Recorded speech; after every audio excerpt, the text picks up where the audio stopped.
Doctor साहब भी अजीब है। स्वरूप कुमारी जी बख्शी जी की एकांकी हमारी चल रही है। जैसे कि पिछले पीरियड में हमने देखा कि मस्तराम जी का प्रवेश होता है। वो आते हैं और डॉक्टर साहब से कहने लगते कि मैं दंतराम हूँ, दांतों के रोगों का विशेषज्ञ हूँ। डॉक्टर साहब परेशान हो जाते हैं। अरे हाँ हाँ, याद आया, तुम इसके पहले भी मुझे मिले थे। हाँ हाँ, याद है। आप भी याद है, आपका मंजन भी याद है, लाजवाब है। मैंने तो 2 बार ही लगाया था कि मेरे दांतों की बत्ती सी डगमगाने लगी। मतलब ये जो मस्तराम है, इन्होंने ये कंपनी, इनकी कंपनी है और ये मंजन बनाने का काम करते हैं, कार्य करते हैं। और ये चाहते हैं कि डॉक्टर जो है एडवाइस करे इनके मंजन को, रोगियों को लिख कर दे, मरीजों को लिख कर दे कि ये जो है मंजन बहुत अच्छा है, जो मिश्री जिसको कहते हैं दांतों को लगाने की, या जैसे टूथपेस्ट हम अभी इस्तेमाल करते हैं उसको मंजन कहा जाता है। सहसा पहले ये बहुत सारी कंपनियों के आते थे, अभी भी आते हैं। तो ये कहते नहीं कि तुमको मंजन दिया था, हाँ हाँ हाँ, कहते याद आया है ना। और डॉक्टर साहब उल्टा कहते हैं, अरे मैंने 2 बार क्या लगाया, मेरे दांत ही जैसे गिरने लगे हैं। तो मस्तराम कहते हैं कि डॉक्टर साहब, आपने अभी 2 बार ही लगाया है, कम से कम 20 दिन तो इस मंजन का सेवन कीजिए, फिर कमाल देखिए, आपके दांत अनारदाने जैसे बन जाएंगे। तो अरे अपने आपने तो केवल 2 बार का इस्तेमाल किया है, आप जो है 20 बार इस्तेमाल कीजिए और फिर देखिए मेरे मंजन का कमाल। आपके दांत जैसे जैसे मोतियों जैसे चमकने लगेंगे या फिर अनारदाने जैसे दिखाई देंगे। डॉक्टर साहब, वाह मस्तराम जी, 20 दिन में तो मेरे दांतों का भंडार घर सफाचट हो जाएगा। अरे 2 ही दिन में मेरे दांतों की ये हालत हो गई है, 20 दिन में तो ये पूरा पूरे के पूरे ही निकल जाएंगे। मसलन बहुत सुंदर, बहुत सुंदर। यही तो हम भी चाहते हैं। हमारे पास तो नकली दांत लगाने का भी प्रबंध है। मतलब जैसे तैसे ये जो है, मतलब जमाना देखिए किस तरह से आया है। तो कहता है कि कोई बात नहीं, यदि तुम्हारे दांत भी गिर जाते हैं तो हमारे पास नए दांतों बिठाने का भी जो है प्रबंध है। मतलब ये भी काम हम करते हैं। डॉक्टर साहब देखिए, जी नहीं, यह काम मुझसे नहीं होगा मसलाम जी, मैं आपको झूठा प्रमाण पत्र नहीं दे सकता है। मतलब ये झूठा प्रमाण पत्र लेने के लिए आया है। जिससे आजकल चलता है ना, अगर कोई बीमार नहीं भी है तब भी वो जाकर क्या करता है, डॉक्टर साहब के पास जाकर जो है वह प्रमाण पत्र ले लेता है। डॉक्टर साहब ने लिख कर दे दिया है तो बात तय हो जाती है कि हाँ हाँ, ये तो बीमारी है ना। तो लेकिन यहाँ पर अब हम जानते हैं कि प्रमाण पत्र कैसे लिया जाता है, मेडिकल सर्टिफिकेट कैसे लिया जाता है। मतलब सीधी सीधी बात मैं बता रहा हूँ, अगर वास्तविकता है इसमें तो कोई बात नहीं, ओरिजिनलिटी है तो कोई बात नहीं। लेकिन अक्सर क्या होता है कि पैसे देकर, घूस देकर ही डॉक्टर के पास से लिखवाया जाता है। यह भी डॉक्टर से लिखवाना चाहता है कि ये अच्छा है, इसे सर्टिफिकेट दे दो, कि वो 4 लोगों को बोलता फिरेगा कि डॉक्टर साहब ने सर्टिफिकेट दिया है, इसका प्रमाण दिया है कि ये बहुत अच्छा जो है ये दंत मंजन है। तो डॉक्टर साहब देखिए, मैं कहता कि प्रमाण पत्र नहीं दे सकता।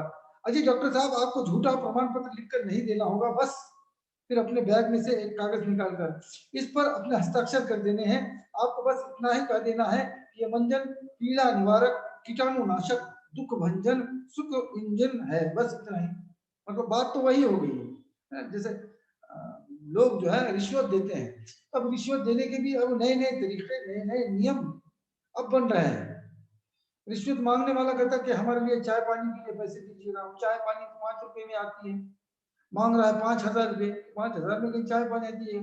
ये जो रिश्वत देने वाला है वो पैसे देता है, कहता है रहने दीजिए, मिठाई के लिए घर पर मिठाई लेकर जाना।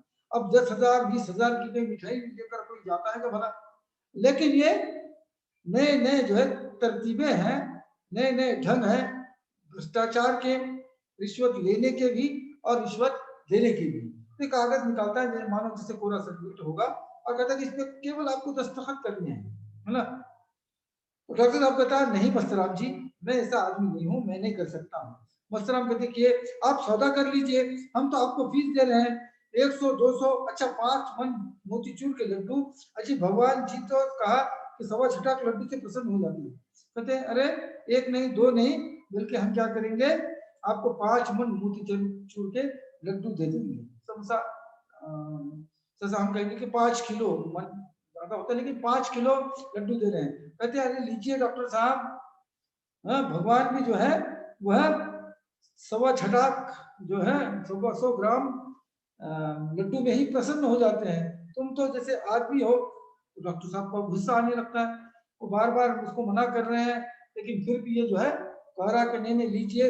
वो कहते हैं आप मुझे घूस देना चाहते हो, आप मुझे रिश्वत देना चाह रहे हो, मतलब राम राम राम राम, घूस थोड़ी ही है। इससे पहले मैंने कहा ना कि अलग अलग तरतीबें है, राम राम राम राम राम, मैं घूस थोड़ी दे रहा हूँ, ये तो आपके अमूल्य हस्ताक्षरों के दाम है। जो साइन होती है, सिग्नेचर होती है, इसको हस्ताक्षर कहते हैं हिंदी में। कहते नहीं नहीं नहीं, ये तो आपके हस्ताक्षर के दाम है डॉक्टर साहब। आजकल जिन लोगों के दिमाग में ज्ञान विज्ञान के कीटाणुओं के बजाय असत, अन्याय, बेईमानी, घुसखोरी, चोरबाजारी के कीटाणु भरे हैं, उनके अंगूठे की छाप के दाम हजारों रुपए के है। फिर आप तो डॉक्टर है अजी साहब, आजकल तो हस्ताक्षर करना भी एक पेशा है और उस पेशे की ये मजदूरी है। पता, आप तो पढ़े लिखे हैं, बहुत सारे ऐसे लोग मैंने देखे हैं जो जाहिल है, जो पढ़े लिखे नहीं है ना, बेईमान है, वो हजारों लाखों रुपए कमा रहे हैं, है ना। आप तो पढ़े लिखे हैं, इसलिए आप हस्ताक्षर कीजिएगा, और मैं उसके लिए क्या है, पेशे से आप मजदूरी है ना, आप मजदूरी कर रहे हैं, जैसे कमा रहे हैं, काम करके कमा रहे हैं। डॉक्टर साहब, दंतराम महोदय जी, मुझे बहुत काम करना है, तुम इस समय चले जाओ, मतलब वो जो है उनकी बात को या उस झूठ प्रमाण पत्र को देना नहीं चाहते हैं, उस जो झूठे दंत मंजन का वो प्रचार या प्रसार नहीं करना चाहते हैं। मस्तराम ठंडी सांस लेकर उठ जाता है, हाँ ठीक है जैसे। ओहो डॉक्टर, डॉक्टर साहब आप तो बड़े कंजूस है, अपने हस्ताक्षर भी नहीं देना चाहते, मैं कोई पैसा टका थोड़ी मांग रहा हूँ, अच्छा तो नमस्ते। और मुस्तराम जो है वहां से निकल जाते हैं। वो समझ जाते हैं कि डॉक्टर साहब शायद हस्ताक्षर नहीं करेंगे, अपनी सिग्नेचर जो है सही जो है उस प्रमाण पत्र पर नहीं करेंगे। उतने में जो है जैसे ही मुस्तराम चले जाते हैं, उनकी जो बेटी है जिसको अस्पताल जाना है वो आ जाती है अंदर, और फिर कहती डैडी डैडी ये महाशय कौन थे? और थे भी बच्चे अलग ही दिखाई दे रहे थे, अलग ही बोल रहे थे। तो डॉक्टर साहब कहते ये मास्टर मस्तराम जी है, ये मेरे हस्ताक्षर को खरीदने आए थे, 5 मन लड्डू देने को कह रहे थे। कहते कि मेरे ये हस्ताक्षर खरीदने आए थे और उसके एवज में मुझे 5 मन लड्डू दे रहे थे। फिर मास्टर से डैडी क्या हस्ताक्षर बिकते हैं? अच्छा मजाक है। तो उसको पता नहीं, अभी नहीं नहीं, अभी तो वो मेडिकल पास हुई है, डॉक्टर बनी है, और आज ही उसका पहला दिन है दवा खाने का। उसको ये पता नहीं है, पूरे नियमों को पता नहीं है, संसार कैसा है उसको पता नहीं है, ये भ्रष्ट व्यवस्था कैसी है उसको पता नहीं है। वो कहती हस्ताक्षर भी बिकते हैं, मुझे तो पता नहीं था, कमाल है डैडी। डॉक्टर साहब कहता बेटी तू अभी बहुत भोली है, आजकल दुनिया में क्या नहीं बिकता। देखिए ये बहुत छोटा वाक्य है, लेकिन ये बहुत मर्मस्पर्शी है, बहुत महत्वपूर्ण है। क्या है? वो जवाब देते हैं कि बेटी तू अभी भोली है, तुझे जैसे पता नहीं है, या बहुत से लोगों को ये पता नहीं है कि आजकल दुनिया में क्या नहीं बिकता है। मतलब हर चीज यहाँ पर बिकती हुई नजर आती है। आटा, दाल, कपड़ा, जूती, चप्पल, ईमान, धर्म, तन, मन, बुद्धि, टका, शेर, इतना ही नहीं तो प्रेम और हस्ताक्षर ये भी बिकते हैं। देखिए मतलब आज की जो परिस्थिति है, आज की जो आधुनिक युग की जो समस्याएं हैं, ये भ्रष्टाचार इतना बढ़ गया है, दुराचार इतना बढ़ गया है, रिश्वतखोरी इतनी बढ़ गई है कि डॉक्टर साहब कहते हैं कि यहाँ पर हर चीज बिकती है। जो खाने पान की चीज है उसके साथ साथ वो आगे कहते हैं कि यहाँ ईमान भी बिकता है, यहाँ धर्म भी बिकता है, यहाँ मन भी बिकता है, यहाँ बुद्धि भी बिकती है, यहाँ पर प्रेम भी जैसे बिकता है। हर छोटी बड़ी चीज यहाँ पर बिकती है। उतने में जो है घर की नौकरानी रूपा अंदर से कुछ सामान की टोकरी, 2-4 गठरियां आदि लाकर डॉक्टर साहब की मेज पर और कुर्सियों पर पटक देती है, और दोनों हाथों को देखकर बड़े भोलेपन से हंसती है। उतने में जो है वो जो उनकी जो काम वाली है या काम करती है, मैं फिर एक बार आपको स्क्रीन जो है शेयर करता हूँ ताकि आपको ये जो नाम है वो दिखाई दे। प्रेमा मतलब ये नौकरानी है जिसे आपको पता है, लेकिन फिर भी आपके लिए जिसे आसानी होती है कि उतने में जो है वहां पर प्रेमा का प्रवेश हो जाता है, और वो जो है कुछ सामान वगैरह अपने साथ लिए हुए है, कोई गठरी वगैरह है कपड़े की, और वो डॉक्टर साहब की मेज पर रखती है। और ये एक ऐसी लड़की है, आयु 18 साल की है, ज्यादा ये बड़ी नहीं है, मतलब ज्यादा जिसने अभी होश संभाला नहीं है, या के ज्यादा कोई चीज को ये सीरियस नहीं लेती है, गंभीर नहीं लेती है, आती है, पटक देती है चीजें और जो है हंसने लग जाती है। डॉक्टर साहब कहते रूपा रानी, ये तू क्या कर रही है? घर का कूड़ा कबाड़ा मेरे कमरे में लाकर क्यों रखती है? लगे जा इसको यहाँ पर क्यों लाकर रखी है सामान? है प्रेमा, हाँ और क्या करूं? तू हंस क्यों रही है पगली? प्रेमा कहती है, अरे हाँ हाँ ये सामान यहाँ क्यों लाया और तू हंस क्यों रही है पगली? तूने सुना नहीं साहब क्या कह रहे हैं? अच्छा तू पहले हंस ले और फिर बता।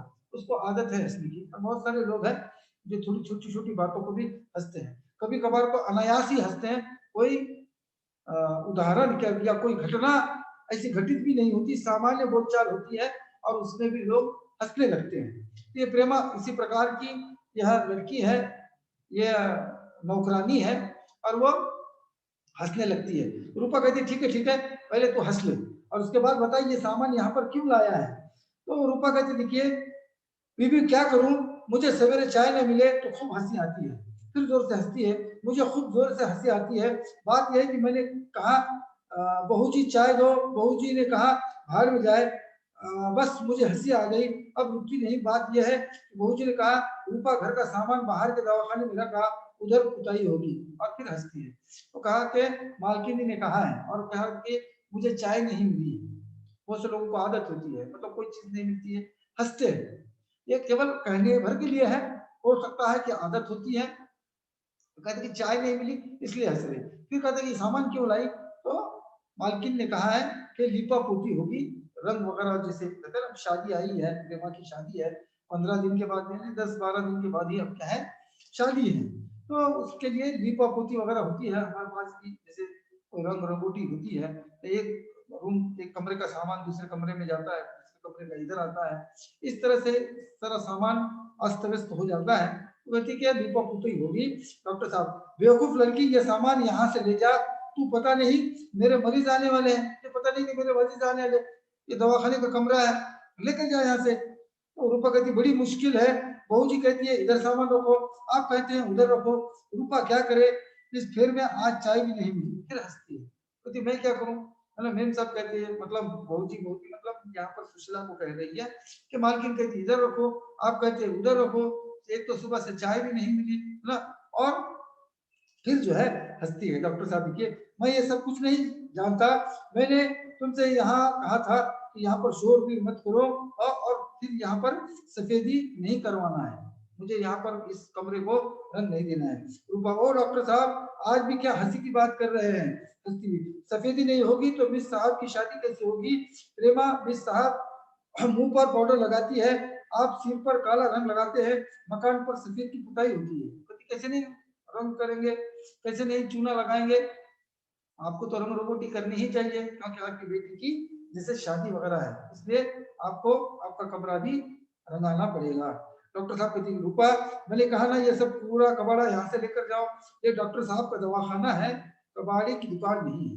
कहती ये दवाखाना है, तुमको कहा ना कितने बार सामान लेकर जाओ। प्रेमा हाँ हाँ डैडी ठीक कह रहे हैं। प्रेमा भी जो है अपने पिताजी के बातों में बात मिलाकर कहती कि हाँ ये ठीक करें। रूपा गंभीर सा से अच्छा जैसे आपकी इच्छा, मुझे क्या है, उन्होंने कहा था मैंने यहाँ लाकर डाला, आप कहते मैं यहाँ से लेकर जाऊंगी। उतने में सुशीला अंदर से 2-4 चीजें अटैची कपड़े आदि लाकर पटक देती है। रूपा जोर से हंस पड़ती है, जिसे वो रोकने की कोशिश करती है, रोक नहीं पाती। उतने में जो है डॉक्टर साहब कह रहे हैं कि यहाँ से लेकर जाओ, लेकिन और भी सुशीला जो तो और भी सामान ब्रीफकेस अटैची वगैरह जो भी है सूटकेस संतोष वगैरह और भी लाकर जो है वहां पर रख देती है। और ये देखकर रूपा बहुत कोशिश करती है न हंसने की, लेकिन हंसी आ ही जाती है। प्रेमा कहती देखिए मम्मी आप ये क्या कर रहे हो? मम्मी मम्मी तुम ये क्या कर रही हो, है ना? डैडी जैसे डैडी ने मना कर दिया है सामान लाने के लिए, संवाद पूरे नहीं होते, लेकिन डैडी तो मतलब अर्थ यह है डैडी जिसने सुशीला देखिए डांट कर चुप कर, बढ़िया है डैडी डैडी कहने वाली, तू और तेरा डैडी कोट पहनकर घूमने चली गई। रूपा तू यहाँ खड़ी क्या कर रही हो? हाँ जब उसे खाने का सब सामान यहाँ ले आ, सबसे पहले गुसल खाने की उताई होगी। सबसे पहले गुसल का पूरा वहां का भी सामान जो है इस कमरे में लेकर आ। रूपा अपने आंचल से अपनी हंसी को छुपाते हुए भागती है और अंदर चली जाती है।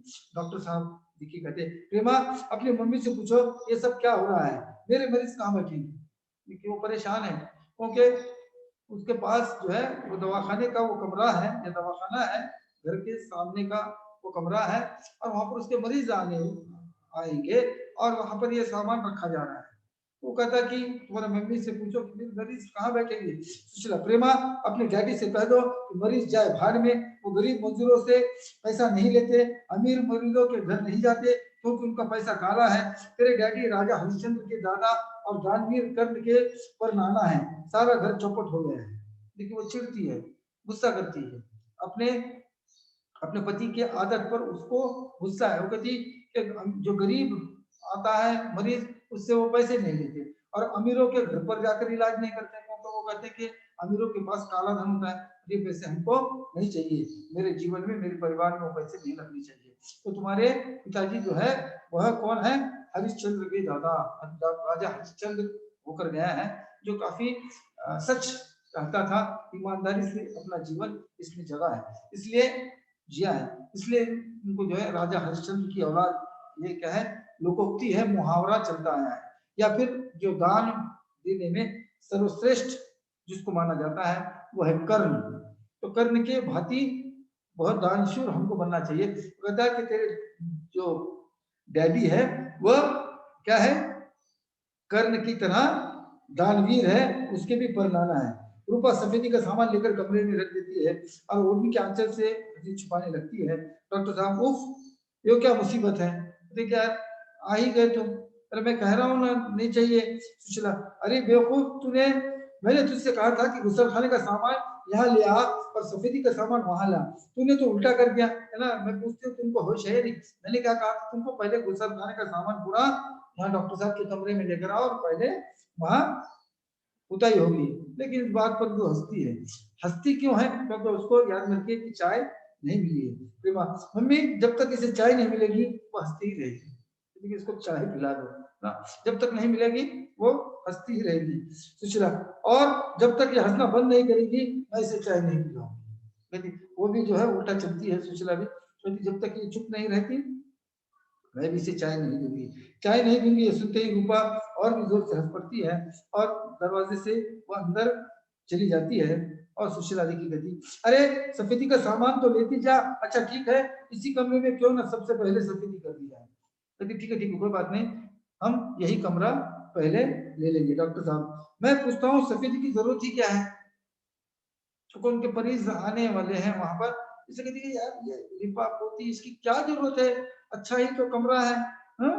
सुशीला कहती, देखिए प्रेमा अपने डैडी से कह दे कि इंसान के मुख पर पाउडर की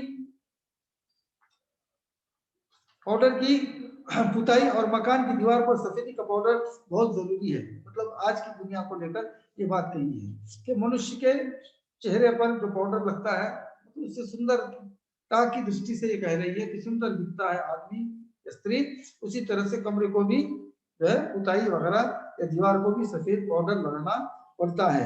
हम लोगों के दिल काले हैं, दिमाग काले हैं, हमारे मन में विचार काले हैं, हमारा पैसा काला है, हमारे ऊपर की शान काली है, अरे हमारे मकान का मुखड़ा तो सफेद हो। मतलब ये कोस रही है, अंदर से उसको चिढ़ है अपने पति पर, ये पैसे क्यों नहीं लेते हैं, है ना, ये तो रिश्वत क्यों नहीं लेते, इन्होंने पैसा वगैरह क्यों नहीं अनैतिक मार्ग से कमाया है। मतलब ये चाहती है कि चाहे जिस मार्ग से भी आ जाए लेकिन पैसा आना चाहिए। हाय इतने में क्या होता है, अंदर से चीनी के बर्तन गिरने की आवाज आती है। सहसा रूपा अंदर है और कुछ चीनी जो मिट्टी होती है उसके बर्तन जो नीचे टूट जाते हैं। हाय तोड़ दिए बर्तन, है ना, और रूपा ठहर जा, मैं अभी तेरी जो है मरम्मत करती हूँ। डॉक्टर साहब की छड़ी लेकर वो अंदर चली जाती है।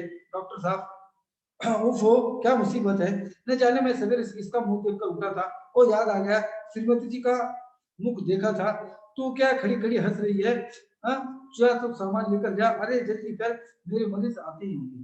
तो कहता कि मैंने भी क्या सुबह सुबह किसका मुंह देखा था, फिर सोचता है कि मैंने मेरे पत्नी का ही मुंह देखा है। तो क्या प्रेमा को कहता है यहाँ क्या खड़ी है, ये सब सामान वगैरह लेकर तू अंदर चली जा। उतने में जो है बाहर मरीज आ जाता है, खटखट की आवाज दरवाजे पर आ जाती है। उतने में डॉक्टर साहब कहते हैं तो कौन है? तो बाहर से आवाज आती है, डॉक्टर साहब क्या मैं अंदर आ सकता हूँ? डॉक्टर साहब आइए आइए, वो तो इंतजार ही करते हैं जो भी मरीज है, आइए आइए। राम प्रसाद दाई और उसके दरवाजे से अंदर आता है। देखिए इसके पहले हमने जैसे आपको स्क्रीन पर दिखाई दे रहा है मस्तराम की बात कही। कौन था मस्तराम? दंत मंजन जो बनाता है, जिसका दंत मंजन कोई काम का नहीं है, इस प्रकार का पहला व्यक्ति आया था। अब दूसरा व्यक्ति आया है, उसका नाम है राम प्रसाद। वो दरवाजे से अंदर आ जाता है। नमस्ते डॉक्टर साहब, मैं रामबाण गोली का आविष्कार करने वाला विश्वविद्यालय व्यक्ति श्री राम प्रसाद हूँ। मैं आपसे मिल चुका हूँ, मतलब मैं आपको इसके पहले मिल चुका हूँ, और मैं जो है वह क्या है, विश्वविद्यालय वाला व्यक्ति हूँ, यूनिवर्सिटी का आदमी हूँ। मैंने जो एक नया आविष्कार बनाया है, वो जो गोली बनाई है, उसने क्या किया है, एक गोली बनाई है, टैबलेट जिसको हम कहते हैं, औषधि जो गुणधर्म वाली गोली होती है, वो उसने बनाई है। उसका नाम रखा है रामबाण। रामबाण यानी हर एक इलाज पर, हर एक मर्ज पर ये दवा चलती है, जिसको रामबाण इलाज कहा जाता है। तो कहता है कि रामबाण मैंने जो गोली बनाई है, आपसे मैं मिल चुका हूँ। डॉक्टर साहब नमस्ते, ओ आप है, बैठिए बैठिए। राम प्रसाद जी, आपकी रामबाण गोली तो बिल्कुल मरणवान है। कहता हाँ, आपकी गोली कोई काम की नहीं है। जिससे आप देखते हैं जो भी डॉक्टर हैं, उनके पास एमआर आते हैं, मेडिकल रिप्रेजेंटेटिव जिसको कहा जाता है, वह देखिए जो प्रतिनिधि है वो आते हैं, और वो भी अपने अपनी एडवर्टाइज करते हैं, अपनी अपनी गोलियां जो है वो डॉक्टर को सैंपल के रूप में देते हैं, और ये चाहते हैं कि डॉक्टर उसी गोली को लिखे और वो गोली बिके, और उनके जो मालिक है या वो खुद है वो पैसे कमाए। इस तरह से यहाँ पर भी जो है ये राम प्रसाद इसी सिलसिले में आए हैं, और वो गोली का सैंपल उन्होंने उनको दिया है, और कहता है कि ये गोली कौन सी है, वो जो है वह रामबाण गोली है। लेकिन डॉक्टर साहब कहते हैं ये रामबाण वगैरह कुछ नहीं, बल्कि मरणवान गोली है, वो खाएगा तो आदमी मर ही जाएगा। राम प्रसाद देखिए, मैंने तो आपको पहले ही कह दिया था कि हमारी गोली मरणवान है, मेरा मतलब है रामबाण है। बात यह है कि राम शब्द और मरण शब्द में अधिक अंतर तो नहीं है। वाल्मीकि की राम राम जपते जपते मरा मरा जपने लगा, मतलब कहते हैं नहीं नहीं रामबाण मरणवान नहीं, नहीं ऐसे नहीं। लेकिन जैसे कहते हैं कि वाल्मीकि भी मरा मरा मरा कैसा करता था, मरा मरा अगर बार बार कहते हैं तो वो जो है बाद में चल के राम राम उसका उच्चारण होता है। जैसे मरा मरा मरा, मैं स्लो कह रहा हूँ, लेकिन मरा मरा अगर मैं फास्ट कह दूं तो उसका उच्चार राम राम ही होता है। इस तरह से वो कहता है। डॉक्टर साहब कहता आप उल्टी बात कर रहे हैं, है ना, जैसे हमको जो है उसकी बात हमको नहीं चाहिए। तो राम प्रसाद हंसकर कहता है देखिए कि डॉक्टर साहब आप ही है जिन्होंने मेरी मरणवान मतलब रामबाण गोली को पहचाना है। खांसी हो, जुकाम हो, देखिए किस किस मर्ज के लिए गोली चलती है, खांसी हो, जुकाम हो, पेट दर्द हो, कान दर्द हो, नासिका दर्द, शीत दर्द, नेत्र रोग, शक्कर रोग, पूड़ी कचौड़ी रोग, लड्डू पेड़ा रोग, सबका इलाज बस इसी में है। इतना ही नहीं तो पत्नी से झगड़ा हो, प्रेम की पीड़ा हो, भाई से मुकदमा हो, सबका इलाज यही गोली है। मकान का हिसाब मांगने आए उसे गोली दे दो, दूध वाला हिसाब लेने आए उसे गोली दे दो। मतलब कहने का मतलब क्या है कि सत्य को जो है यह हमेशा समाप्त करने वाली ये गोली है, जिसे दोनों सभी मैदान में। कहने का तात्पर्य अंततः इतना है कि ये जो ऐसी गोली है जिससे आदमी जिंदा नहीं बच सकता है, रिएक्शन आएगा और मर ही जाएगा, नुकसान ही होगा। अब डॉक्टर साहब पहले ही जो है सख्त किस्म के व्यक्ति है, एक आदर्श पर चलने वाले व्यक्ति हैं, भला वो इस गोली को कैसे मान ले, है? लेकिन ये पुरजोर कोशिश करता है, जैसे जैसे जो है मस्तराम ने की थी।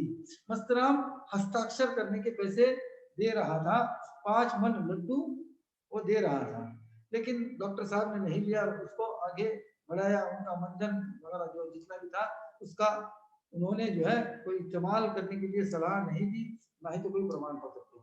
अब यहाँ पर ये दूसरा व्यक्ति आया है राम प्रसाद, जो कि चाहता है, क्या चाहता है कि इनकी गोली जो है वो सभी के लिए या आप जो है लिख कर दीजिए। डॉक्टर साहब कहते देखिए अच्छा, तभी आज सवेरे से ही घर में गड़बड़ हो रही है। आज हमने सबने चाय के साथ एक एक गोली खाई थी। नंबर 1 मेरा ही लड्डू की तरह सर सकरा रहा है। नंबर 2 श्रीमती जी का कंठ रूपी रिकॉर्ड प्लेयर शहनाई की तरह बज रहा है और रूपा जो है वो हंस रही है। हाँ, इसीलिए सब काम आपके गोली से बिगड़ते ही हैं, एक भी काम अच्छा नहीं होता। क्योंकि सुबह से ही मैं परेशान हूँ, चक्कर आ रहे हैं। मेरी बीवी जो पत्नी है सुशीला, उसका भी रिकॉर्ड बज रहा है, मतलब वो जो है बड़बड़ कर रही है। और जो नौकरानी है वो रूपा, वो भी जो है हंस रही है। राम साहब, वाह डॉक्टर साहब, वाह, आपने मेरी गोलियों की खूबी का इतना सुंदर नक्शा खींचा है। मेरी गोली का प्रचार आपसे बढ़कर कौन कर सकता है। आजकल प्रचार का युग है जिसे कहते हैं प्रोपोगंडा, है ना। गोली रामवान हो या मरणवान, यदि इसके मसाले के प्रचार की शक्कर मिली है, काम सिद्ध समझो। तभी मैंने नाटक, नौटंकी, इश्तेहारबाजी, वाद विवाद प्रतियोगिता, advertising, magazine, pamphlet, picture show आदि सबका प्रबंध कर दिया है। कहते कि नहीं, क्योंकि आजकल क्या है, आजकल प्रोडक्ट कितना भी अच्छा रहो बुरा रहो, जब तक उसकी मार्केटिंग नहीं होती, उसका विज्ञापन नहीं होता, तब तक वो चलती नहीं है। इसलिए आप क्या कर लो, आप खाली हमको बता दो, गोली कैसी भी रहो, उससे कोई लेना देना है। मतलब प्रोडक्ट आपका कैसा है, आजकल की दुनिया देखती नहीं है, बल्कि उसको इस्तेमाल कैसे करते हैं या कौन लोग करते हैं, इस पर आदमी चला जाता है। छोटा सा एक उदाहरण मैं आपको दे दूं कि एक क्रीम आती है रंग को गोरा करने के लिए, क्या कहते हैं, आपको उसका नाम पता है, मैं इसको दोहराऊंगा नहीं क्योंकि ये भी एक विज्ञापन होगा। तो लगा दो, पुरुषों के लिए अलग क्रीम, महिलाओं के लिए अलग क्रीम लगा दो, गोरा हो जाता है। अगर क्रीम लगाने से व्यक्ति गोरा होता तो कोई भी दुनिया में कोई भी व्यक्ति जो है काला नहीं होता। केरल, तमिलनाडु, आंध्र प्रदेश, यहाँ के जो लोग हैं वो काले नहीं दिखाई देते, वो सबके सब इसी ट्यूब को इस्तेमाल करते हैं, इसी क्रीम का इस्तेमाल करते हैं और गोरे हो जाते हैं।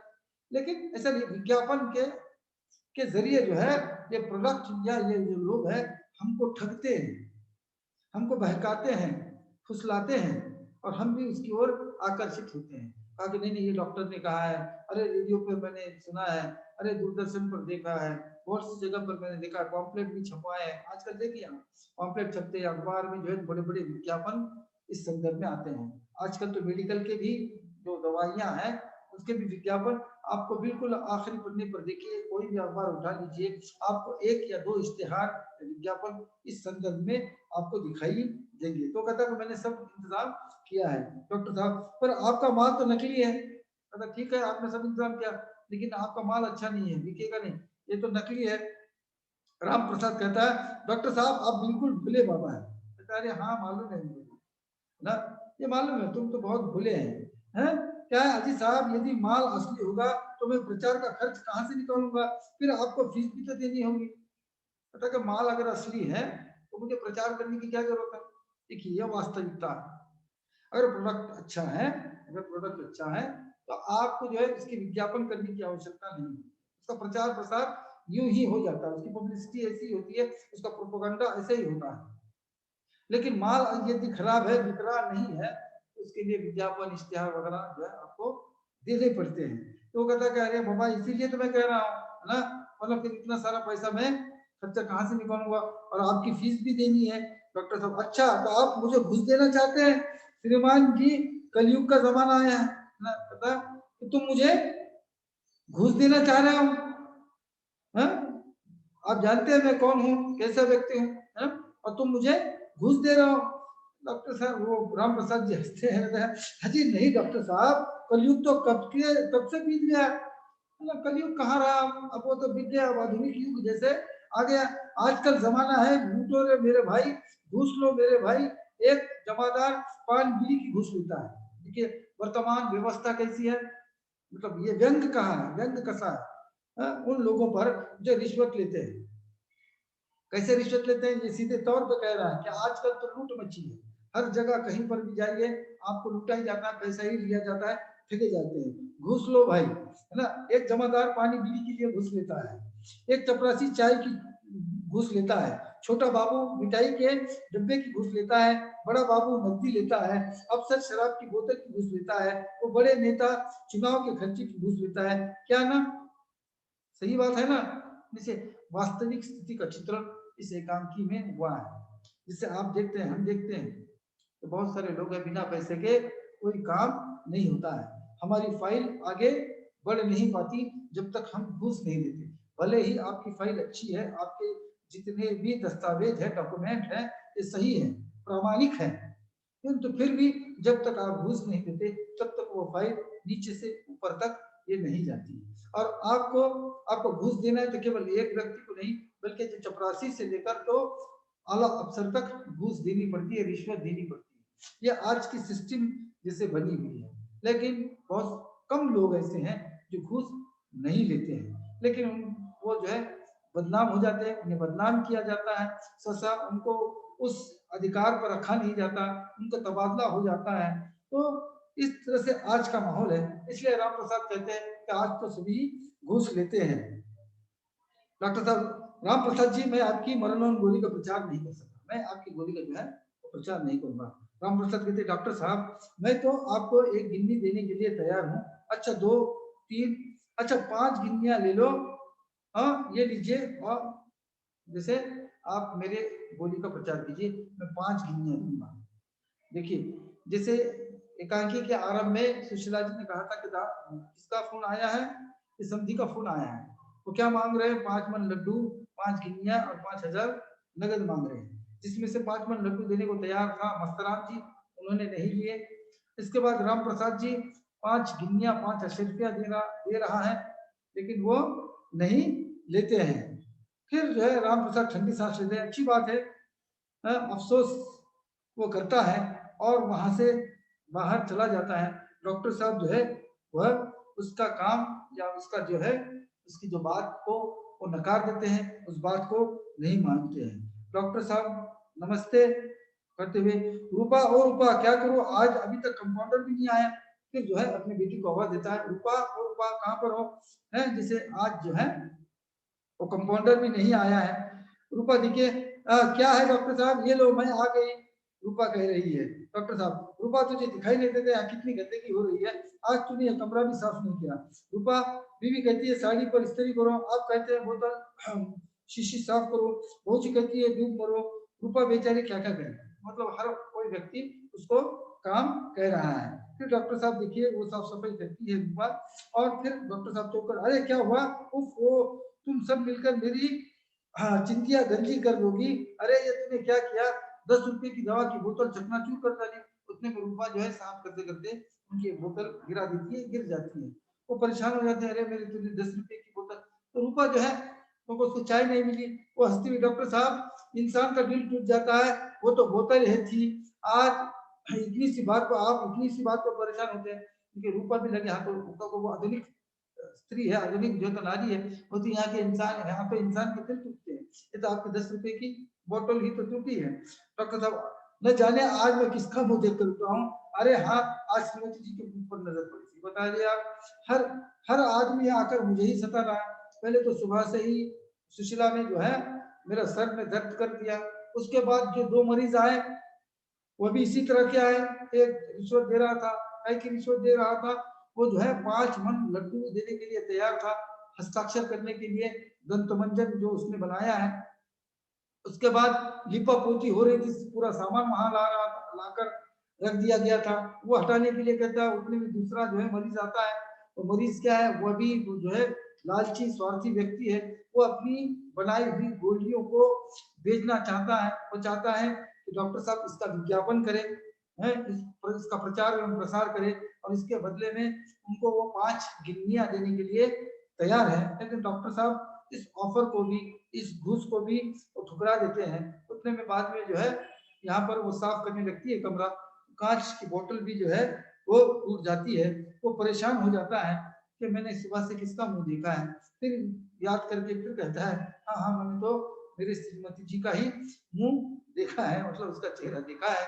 यहाँ पर आकर हम संभवतः रुकते हैं, कहानी का पूरा होना थोड़ा सा मुश्किल है। इसका जो और शेष भाग है, भाग नंबर 3, इसको हम अगले पीरियड में देखेंगे।